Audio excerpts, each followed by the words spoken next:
Hi guys, this is Dr. Palnepan Manikam. In this video, we're going to see about the long-term complications of COVID-19 if you get COVID-19. So we have been dealing with this disease for the last 1 year. I'm going to share my personal experience with my own patients that I have seen personally regarding the long-term complications. Let's dive deep into it.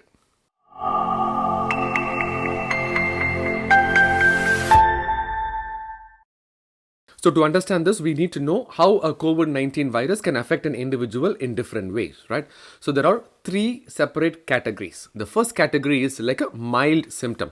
What I mean by that is, you have like mild sore throat, cough, fever, running nose. It goes away in 2 to 3 days.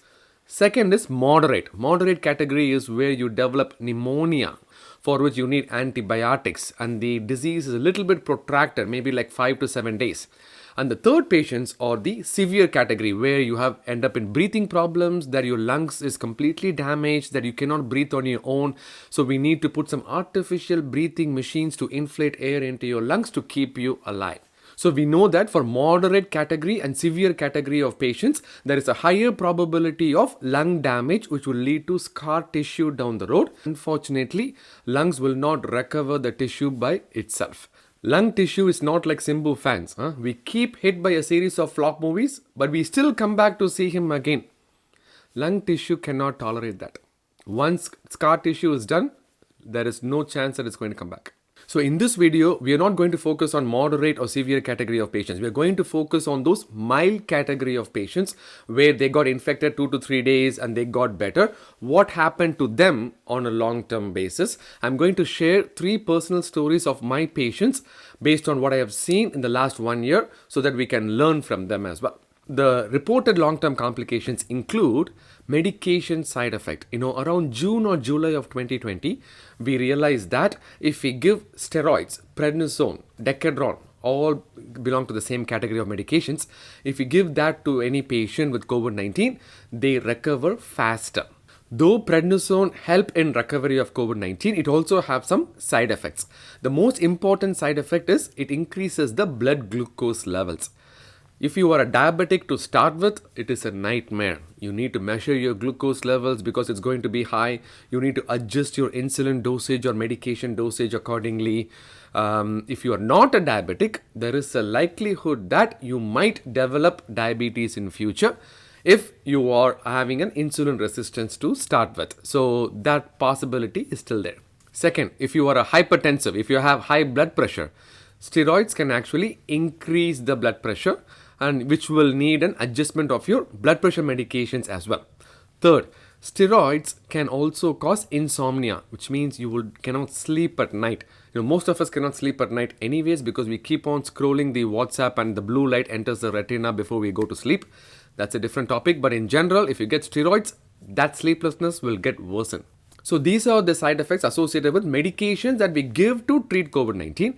What about the COVID-19 per se? What can it do? So when a COVID virus enters the body, the whole body creates like a systemic inflammatory response. Like our body brings the big Shiva statue like in Bahubali with all this inflammatory response against this little tiny virus, right?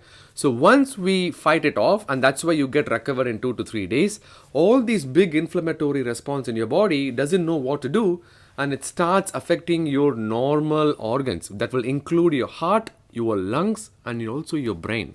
So let's take system by system, right? So the first system is the lungs. So we know that COVID-19 goes inside the airways and affects the lungs first. And because of the inflammatory response, there can be some scar tissue that is being formed in the lungs. The problem is when you lose because of scar tissue, you lose some lung space, which will in turn cause some respiratory compromise, which will manifest as you will short of breath, you will have some difficulty in breathing on regular activities, which we are seeing in patients long after the initial diagnosis of COVID-19. So the second system is your heart. Heart is right in between those two lungs, right? So when the inflammation is going on in the lungs, the lining of the heart, we call that as pericardium, which means that the cardium is heart, peri is around the heart. So the lining around the heart gets inflamed. We call that as pericarditis. So when this happens, it causes irritation of the heart muscle and it starts fluttering. like palpitations. Your heart rate goes up and down. It's not like the heart rate that goes up for the hero when it sees a heroine in the movie. That's a different flutter.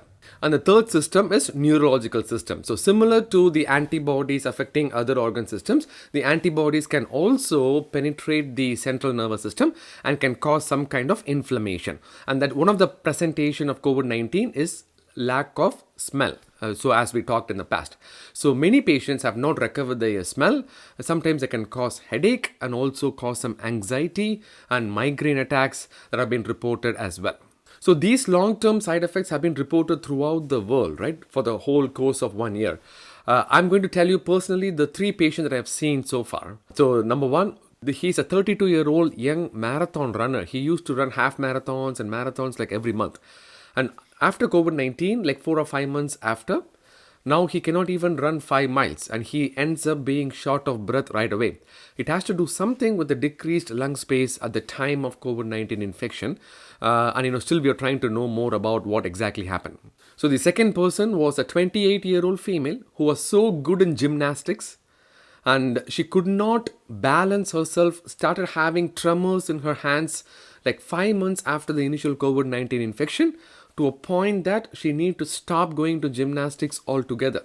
And the third patient I saw started having irregular heartbeats like palpitations, which was like 6 months after the initial COVID-19 infection.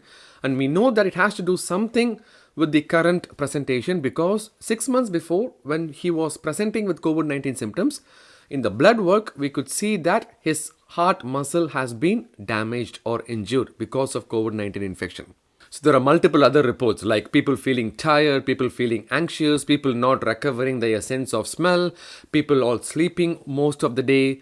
So these are all reports that have been like coming throughout the year as we come to know more about the disease. More importantly, this disease and these symptoms, we are seeing that in a mild category of patients and not even in severe or moderate. And that is the most important information that I want to convey. People will be like, why are you telling all this to me? Huh? We are very busy. We need to watch Bigg Boss. We need to watch Cook with Komali. What is in this for me?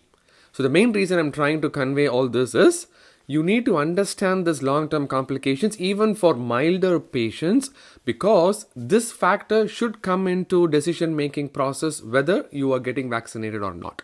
So if you are concerned that vaccine causes side effects, you should also know that if you get COVID-19, there is a possibility of lingering long-term side effects as well. So medicine is not 100% right? So in medicine, we always talk about risk-benefit ratio, whether it is worth taking this investigation or taking this medication. So if you have to give you some numbers, the likelihood of getting long-term complication from a mild COVID infection would be like 1 in 1,000. And the likelihood of getting a serious side effect from a vaccine is maybe like 1 in 10,000. So it is always based on the risk and benefit ratio. So I'm not saying that this will happen to every patient with mild COVID-19. It is just that the likelihood of getting a long-term complication from mild COVID-19 is slightly higher than getting a side effect of a vaccine. So I hope you have an idea about the long-term complications of COVID-19 from this video. So if you have any questions, please write down in the comment section. I will try to answer as much as possible. Until then, I will see you in the next video. Bye-bye.